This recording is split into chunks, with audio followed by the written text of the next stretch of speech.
नमस्कार, मी मीर कुलकर्णी. स्वागत आहे आपणा सर्वांचं माझ्या यूट्यूब चॅनलवर. तुम्ही पाहता इतिहासाची सुवर्णपाने. छत्रपती शिवाजी महाराजांच्या सैन्यामध्ये 57% मुस्लिम मावळे घुसवून झाले. महाराजांच्या सैन्याचा पहिला सरसेनापती केला नूर खान बेगला. महाराज जेव्हा अफजल खानाला भेटायला गेले तेव्हा त्यांच्यासोबत 31 बॉडीगार्ड पाठवले. त्यातले 10 मुस्लिम होते. महाराजांचा प्रमुख वकील म्हणून काजी हैदरला नियुक्त केलं. महाराज जेव्हा आग्र्याला औरंगजेबाला भेटायला गेले तेव्हा त्यांच्यासोबत त्यांचा विश्वासू नोकर पाठवण्यात आला. त्याचं नाव होतं मदारी मेहतर. छत्रपती संभाजी महाराजांनी तळ कोकणातल्या मशिदी उद्ध्वस्त केल्या. इस्लामी शहरे गारद करून टाकली. मुसलमानांना विविध प्रकारे बंधनात टाकलं होतं. त्यांना पीडित केलेलं होतं. म्हणून इस्लामी धर्मगुरूंनी छत्रपती संभाजी महाराजांना हलाल करून मारण्याची शिक्षा सुनावली. त्याप्रमाणे औरंगजेबाने तशी अंमलबजावणी केली. तरी सुद्धा शंभूराजांच्या हत्येला पॉलिटिकल मर्डर असा रंग चढवण्यात आला. हे सर्व करण्यामागचं प्रयोजन काय होतं तर छत्रपती शिवशंभू यांना धर्मनिरपेक्ष ठरवणे आणि औरंगजेबाला राजकीय शत्रू ठरवणे. पण इतका आटापिटा करून वेगवेगळ्या काल्पनिक आणि भाकड कथा रचून सुद्धा छत्रपती शिवशंभू यांना धर्मनिरपेक्ष आणि औरंगजेबाला राजकीय शत्रू ठरवता आलेलं नाही. पुरोगामी डाव्यांना सातत्यानं अपयश आलं. पुरोगाम्यांना आणि या डाव्या इतिहासकारांना छत्रपती शिवशंभू आणि औरंगजेब यांच्यातला जो संघर्ष होता तो धार्मिक स्वरूपाचा होता हे त्यांना नाकारताच आलं नाही. म्हणून त्यांनी वेगवेगळ्या प्रकारच्या अशा खोट्या भाकडकथा पसरवायला सुरुवात केली. हे कमी की काय म्हणून आता एक नवीन टूम निघाली आहे. छत्रपती शाहूराजे यांनी साताऱ्यामध्ये जी मशीद बांधली तिचं नाव आहे शाही मशीद. तिला बेगम मशीद हे नाव कुठून आणि कसं पडलं काहीच कल्पना नाही. ती मशीद म्हणे औरंगजेबाची मुलगी झीनत-उन-निसा हिच्या स्मरणार्थ बांधली होती. म्हणजे झीनत-उन-निसा खूप चांगली होती. तिनं युवराज शाहूराजे आणि महाराणी येसूबाई यांचा मुलाप्रमाणे आणि बहिणीप्रमाणे सांभाळ केला. या कथानकाला कोणताच आधार नाहीये हे मी मागच्या व्हिडिओत सुद्धा सांगितलेलं होतं. छत्रपती शाहूराजे यांनी झीनत-उन-निसाच्या स्मरणार्थ मशीद बांधल्याचा उल्लेख इतिहासात कदाचित आपल्याला वाचायला मिळणार नाही. परंतु छत्रपती शिवशंभू यांच्याप्रमाणे छत्रपती शाहूराजे यांचा समर्थ रामदास आणि त्यांच्या सज्जनगडाशी ऋणानुबंध होता. स्वराज्याचे छत्रपती आणि सज्जनगड यांच्यामध्ये घनिष्ठ नातेसंबंध निर्माण झाले होते. याला समकालीन पुरावे आहेत. मी एक वाक्य नेहमी सांगतो, कागद नाही तर इतिहास नाही. डाव्यांप्रमाणे मी तुम्हाला शेख चिल्लीच्या गोष्टी सांगणार नाही. आता ज्या काही घटना मी तुम्हाला सांगतोय त्या सगळ्याला समकालीन पुरावे उपलब्ध आहेत आणि त्या आधारावरच मी आपल्याला त्या गोष्टी सांगणार आहे. समर्थ रामदासांना भेटण्यासाठी महाराज शिवथरगडी इथं आले होते. परंतु वाटेमध्ये काळा नदीला पूर आलेला होता. म्हणून महाराजांना ती नदी ओलांडणं शक्य झालं नाही. यासाठी त्यांनी बिरवडी गावात मुक्काम केला. ज्या देवीच्या मंदिरामध्ये महाराजांनी मुक्काम केलेला होता ते मंदिर आजही तुम्हाला त्या गावात बघायला मिळतं. महाराजांना रात्री स्वप्न पडलं. त्या स्वप्नामध्ये समर्थांनी महाराजांना दर्शन दिलेलं होतं. पहाटे जेव्हा महाराज उठले तेव्हा त्यांच्या उशीपाशी जपाची माळ आणि नारळ प्रसाद म्हणून ठेवलेला त्यांना दिसला. त्यांनी तातडीनं समर्थांचं दर्शन घेतलं. केवळ चमत्कार किंवा सांप्रदायिक माणसांनी सांगितली म्हणून ही गोष्ट नाकारता येत नाही. तर ही घटना महाराजांनी आपले मंत्री दत्ताजी त्रिमल यांना सुद्धा सांगितली होती. दत्ताजी त्रिमल यांनी कल्याण स्वामींना पत्र लिहून त्यामध्ये या घटनेचा उल्लेख केला. तंजावरच्या मराठी ग्रंथ संग्रहालयातील भोसले रुमालात तुम्हाला हे पत्र वाचायला मिळतं. महाराज दक्षिण दिग्विजय ही मोहीम संपवून पुन्हा महाराष्ट्रात आले. त्यांनी दक्षिणेमध्ये खूप भव्य दिव्य अशी मंदिरे बघितलेली होती. त्या तुलनेत सापळचं मंदिर हे खूपच लहान वाटत होतं. म्हणून दक्षिणेप्रमाणे इथं सुद्धा एखादं भव्य मंदिर बांधलं जावं अशी इच्छा त्यांनी समर्थांजवळ व्यक्त केली. समर्थ म्हणाले, वासना उत्तम तूर्त मनी असू देणे. जे समयी देवालय बांधावयाचे असेल देवालय बांधीन अनंत हस्ते. याचा अर्थ असा आहे की इच्छा चांगली आहे, उत्तम आहे, पण सध्या ती मनातच असू दे. ज्यावेळी देवालय बांधायचं असेल त्यावेळी मी ते आपल्याकडूनच बांधून घेईन. समर्थ रामदासांची सज्जनगडावर राहण्याची व्यवस्था महाराजांनी केली होती. समर्थांच्या सहवासामध्ये 38 वर्ष राहिलेले भीमास्वामी तंजावरकर लिहितात, राजा शिवछत्रपती समर्थांची अतिप्रीती सज्जनगडी तयाची वस्ती तेणे करवली.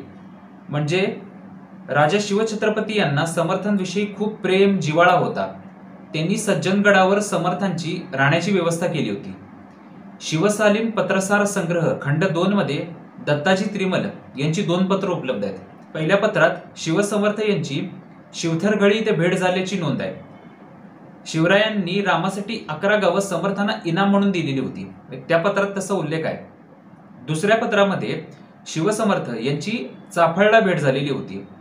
शिवरायांनी रामनवमीच्या उत्सवासाठी 11 होन, 150% खुदी, धान्य आणि कापड या सगळ्या गोष्टी पाठवून दिलेल्या होत्या. समर्थ संप्रदायाच्या कागदपत्रात लेखांक 50 मध्ये छत्रपती राजाराम महाराज यांचं पत्र उपलब्ध आहे. राजाराम महाराज आपल्या वडिलांचा उल्लेख राजर्षी आणि समर्थांचा उल्लेख श्री असा करत होते. त्या पत्रामध्ये राजाराम महाराज म्हणतात, श्रींच्या कृपेवरून महाराजांचे राज्य वृद्धी ते पावेल. समर्थांच्या कृपेमुळे शिवरायांचं राज्य वाढत जाईल. पूर्वी श्रींचे वचन राजर्षी कैलासवासी यांची आहे की देवाचा चढता वाढता महोत्सव वाढवावा, तैसेच महाराजांचे राज्य वृद्धी ते पावेल. हे श्रींचे कृपापूर्वक आशीर्वाद रूपी वाक्य आहे. कधीतरी समर्थांनी महाराजांना आशीर्वाद दिला होता की चाफळच्या रामाचं जसं वैभव वाढेल त्याचप्रमाणे तुमच्या साम्राज्याच्या सीमाही विस्तारत जातील. ही माहिती राजाराम महाराजांना कुठून तरी प्राप्त झाली होती. समर्थांच्या अंतिम इच्छेनुसार सज्जनगडावर राम मंदिर आणि समर्थांचं समाधी मंदिर हे शंभूराजांनी बांधलेलं होतं. प्रसिद्ध इतिहास संशोधक सेतू माधवराव पगडी लिखित श्री समर्थ आणि समर्थ संप्रदाय या ग्रंथामध्ये या सर्व घटनांचा अंतर्भाव केलेला आहे. तो सुद्धा अस्सल कागदपत्रांच्या आधारे. पगडींच्या मते 1850 पर्यंत भोसले कुटुंबातला प्रत्येक राजा छत्रपती पद स्वीकारल्यानंतर सज्जनगडावर यायचा आणि समर्थांच्या समाधीचं दर्शन घ्यायचा. समर्थांचा शिवरायांच्या राजकारणामध्ये मोठा सहभाग आहे असा औरंगजेबाला संशय होता, म्हणून त्यानं सज्जनगडवर 14 जून 1700 ला आक्रमण केलं.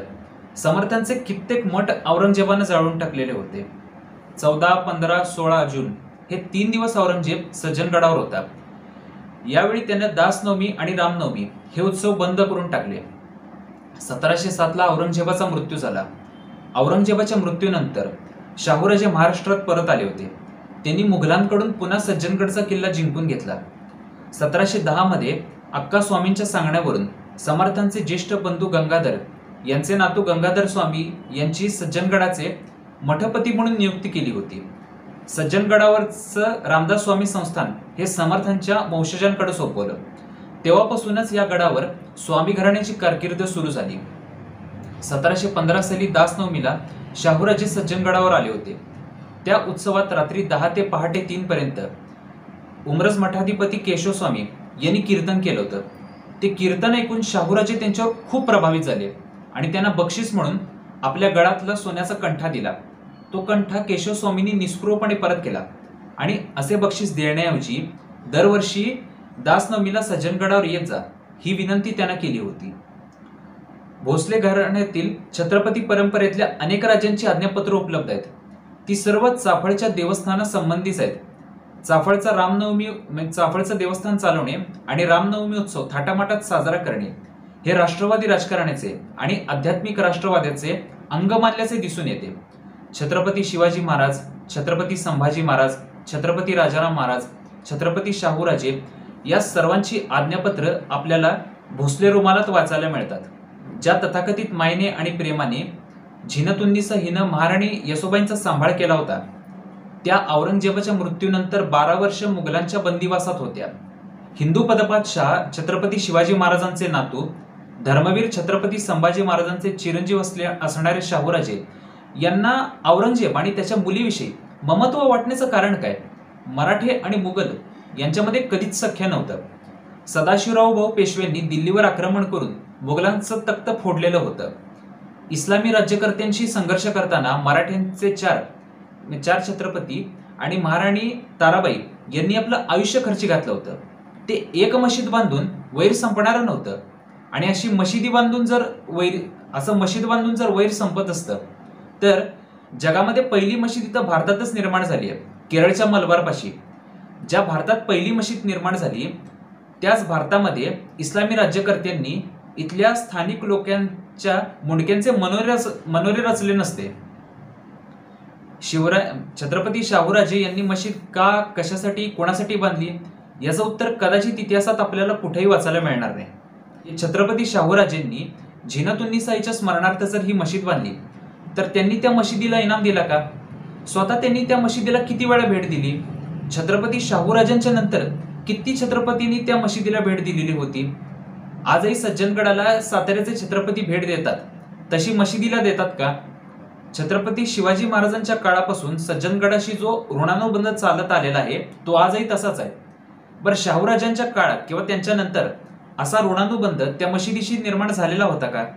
मला तुम्हाला एवढंच सांगायचं आहे की इतिहासानं टाकून दिलेल्या मशिदीच्या गोष्टी ऐकत बसण्यापेक्षा आयुष्यात एकदा तरी सज्जनगडाला भेट देऊन या. कारण सज्जनगड म्हणजे नुसता मठ नाहीये, तर ते शिवरायांच्या हिंदू राज्याचं मंदिर आहे. आता इथंच थांबतो. व्हिडिओ आवडला असेल तर लाईक करा, शेअर करा, इतिहासाची सुवर्णपाने सबस्क्राईब करा. धन्यवाद. नमस्कार.